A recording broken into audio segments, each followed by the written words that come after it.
My friend Alex and I met through geocaching. We used to joke that we couldn't have been more opposite if we tried. Our worlds were so different, it was like a bird from the sky talking to a fish from the sea. Who was the bird and who the fish changed depending on the context. We bonded over a particularly difficult cache. It turned out to have been washed away by a storm, and soon our expeditions together were the highlight of my... But then life got busy. He had kids. I had my career. Once a week became once a month, then only an occasional thing, and we dropped out of touch. Once COVID hit, I got laid off.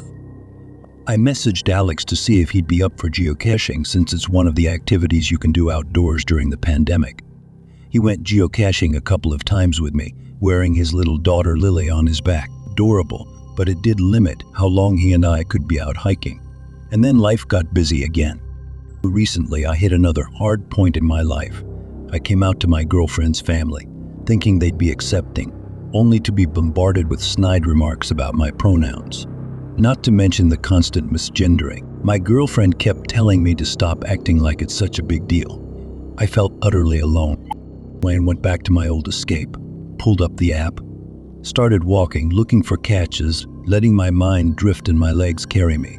Anything not to have to think.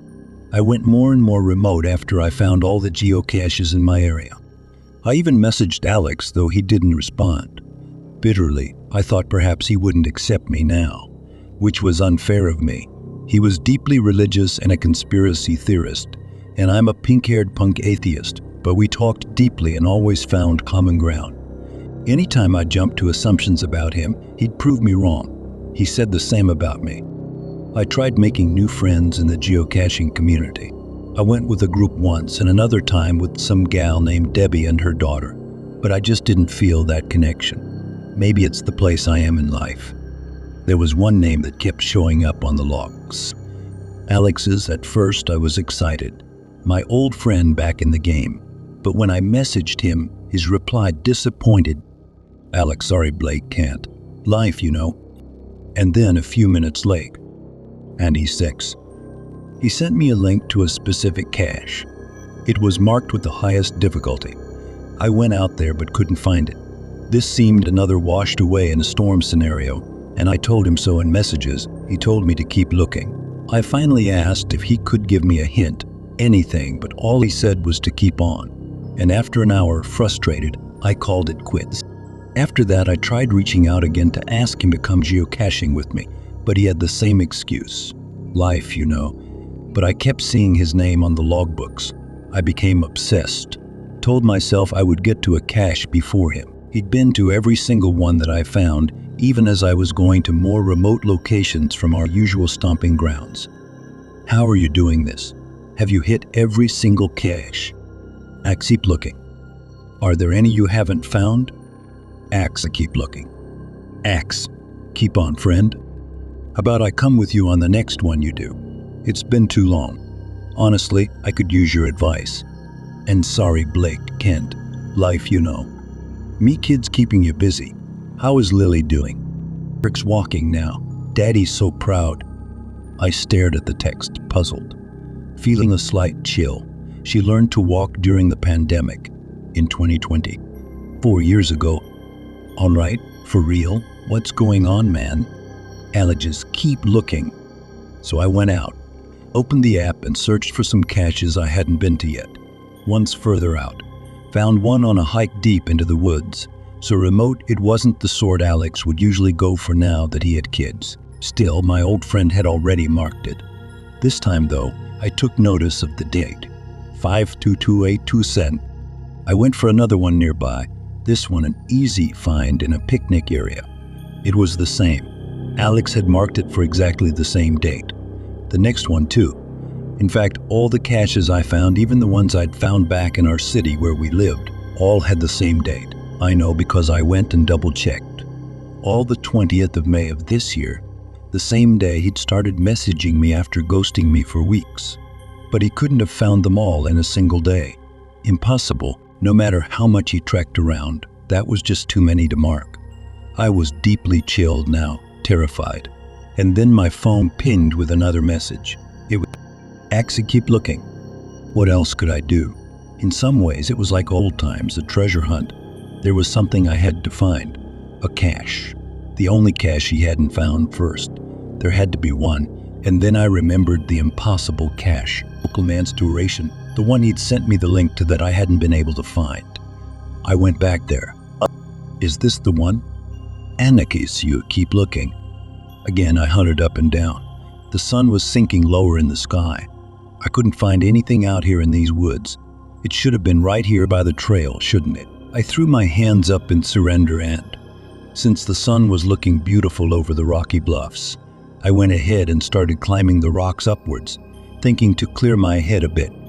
Inside, the hairs on my arms prickled as I stared at that message. I climbed further but got nothing, so then I hiked downwards along the slope, deeper into the wooded undergrowth. Ping. Axa, keep looking. Deeper still. The sun had lowered enough that the long shadows stretched like skeletal fingers had now become a blanket of shadow, and there was a chill in the air, and the smell of wet earth leaves, that fetid reek of damp earth and something else, every now and again, a faint unpleasant undertone. Alex didn't do social media. One of his conspiracy theories was about how much data those companies collect on you to use for nefarious purposes, actually.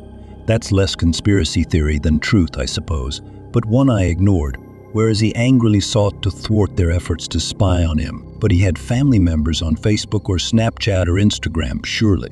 I should reach out, I thought. Should search for them. Maybe they'd posted some of what's going on. He'd mentioned his sister once, Sarah. I searched for her and found her on Facebook. My phone pinged as I slowly stepped further down the slope. Thanks, I'll keep looking. The earthy smell was stronger now. I opened Sarah's page. Unlike her brother, she posted often online. I had to scroll but not too far before I started seeing the posts. My brother is still missing. Please pray for him to be found. Ping ping. Alicking keep less. From the posts on Sarah's page, it looked like he'd been struggling. There'd been a lot he hadn't shared with me recently. We'd hardly seen each other after all. Apparently, he and his wife were separated. Wow. His sister worried he'd done something maybe, that he might hurt himself. The Alex I knew would never have considered it. But how much did I really know him? We were geocaching buddies, that was all. And yet, in my heart, I couldn't believe he'd do something like that. Not while his daughter was still alive. Not while being an ex-friend. Actually, sorry, Blake. I stopped as my boot crunched on something. Looked down with a gasp. Just a plastic bottle. My heart relaxed. But then I noticed something else. In the dim light of dusk, I turned on my phone's flashlight to see better and swept along the shaded undergrowth in there. There was a flash of blue from a jacket, hidden now by leaves, in the undergrowth. A jacket, an arm, a hand. And now again I noticed the smell. I fell to my knees, horror and disbelief battling within me. Alex, I shouted, my voice echoing eerily in the stillness of the woods. I fumbled for my phone, the flashlight shaking wildly as I tried to focus on the figure. No, this can't be real. Alex. When I tried later to show Alex's family the messages on my phone, I couldn't find any. Nor did any of the caches still have Alex's name in the logbook. It was like I'd hallucinated all of it, but based on the state in which he was found, authorities believe Alex was hiking the trail, went climbing along the rocky cliffs and fell. Hit his head, lost his phone. Injured and disoriented, he didn't make it back to the trail. Crucially, their findings showed that he had not taken his own life. He'd just been doing what I was doing. Out in the woods, sorting out his shit, geocaching. And then when he wanted to keep climbing to work off some of that frustration and uncertainty, he needed his family to know what happened to him. That he hadn't intentionally left them. Hadn't intentionally left her. His daughter, he needed her to know. There's one more thing. I gave up geocaching after that, got back to life. But after I broke up with my girlfriend, I finally opened the app again because I was just feeling so low, trying to run from the world. And when I opened it, I saw he sent me one more message, urging me away from the dark thoughts bubbling in my brain. I keep on, link friend. My hands trembled as I stared at the message. It was impossible, yet there it was. A link. With a deep breath, I clicked on it. It led to a new cache, a location far from anywhere I'd been before. The description was simple. I packed my gear, more out of curiosity than anything else, and drove out to the location. The drive was long and filled with a sense of foreboding. The closer I got, the more the air felt heavy with an unseen presence. By the time I reached the trailhead, dusk was settling in. "Why am I doing this?" I muttered to myself, stepping out into the chilly air. The forest loomed around me, shadows deepening as the light faded. I switched on my flashlight and began the hike, the path winding deeper into the wilderness. After an hour of hiking, I found myself at the edge of a cliff, overlooking a vast expanse of forest below. The cache was supposed to be here, but I couldn't see anything. Frustration and a creeping sense of dread gnawed at me. Then I heard it. A whisper, so faint it could have been the wind, but it carried a familiar lake. I spun around, flashlight beam cutting through the darkness. "Alex." My voice echoed back, but no one answered. The whisper came again, urging me to keep looking. I moved along the edge of the cliff, searching every nook and cranny. Finally, my flashlight caught a glint of metal. I crouched down and brushed away the leaves, revealing a small rusted box. My heart pounded as I opened it. Inside was a single piece of paper, folded neat. With trembling hands, I unfolded it and read, "I'm sorry for everything. I needed you to find me, to know the truth. Keep on, my friend. Don't let the darkness take you too. Remember the light, Alex." Tears blurred my vision as I read the words. It was his handwriting, unmistakable. A flood of memories washed over me, of our times together, of the friend I had lost, and the one I had found again, in a way I never expected.